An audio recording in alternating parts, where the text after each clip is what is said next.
Why are so many people overwhelmed with clutter? Disorganization is causing shame, suffering, friendships, time, money.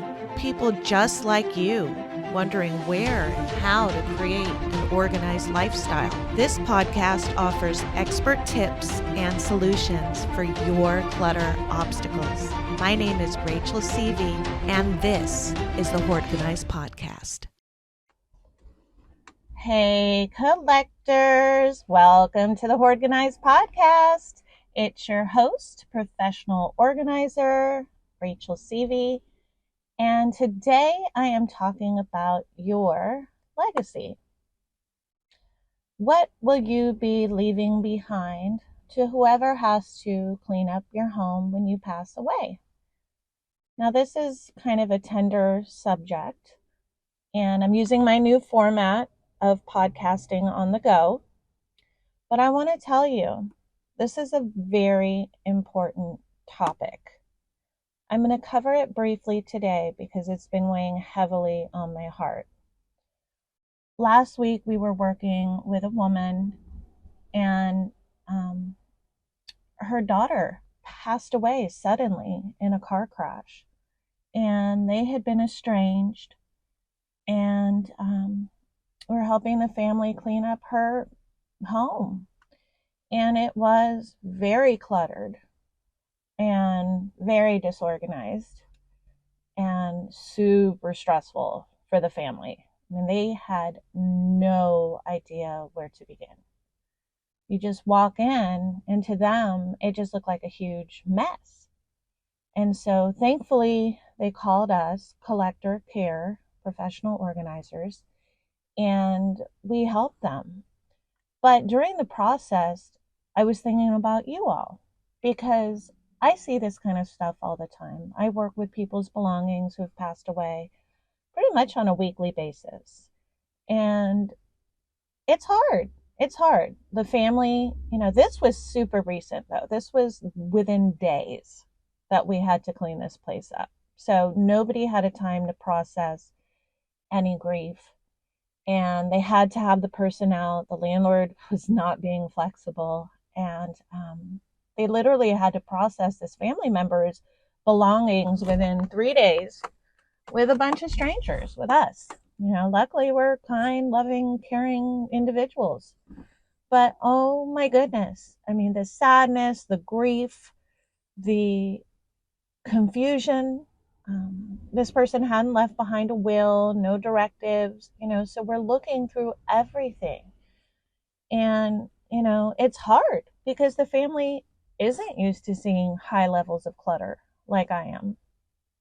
And they're wondering, why did she keep all of this stuff? And they're just so sad that she was living that way, and so frustrated that she didn't ask for help, because they all would have come over and helped, And so it brings me to you, my dear collectors. Who's going to clean up your mess when you're gone? I know it's kind of a grim subject. It's the holidays. But who? Is it your friends, your family, your loved ones? Is it going to be a company like mine where we're basically just sorting things for trash or donation? What kind of things are you leaving behind for others to see? If you have any dirty secrets, dirty habits, believe me, we're going to see them all. And that's, most people have a small amount of personal items. But, if you've got garbage all over the place, or anything you don't want people knowing, if you're a closet smoker, or if you drink a lot at home, all that stuff is going to be revealed when you pass away. And we all think, oh, well, I'm not going to die till I'm 70. This person was 30, just to give you some perspective. 30 years young, died suddenly. So it's time to stop saying, oh, I'll get to it later. It's time to stop saying, oh, maybe next year, maybe next decade, I still have. No, you don't know if tomorrow is promised to you. And just think about what kind of things are around your home that imagine if you died right now, who would be left to deal with that stuff? What would they see? How would they feel? I mean, if that's not a motivating factor enough, I don't know what is. I know it's important to get cleaned up for yourself so that you can enjoy a peaceful home and a clean home to live in. But also, my dear collectors, just be kind to your children or whoever's going to be left cleaning up your belongings when you're gone.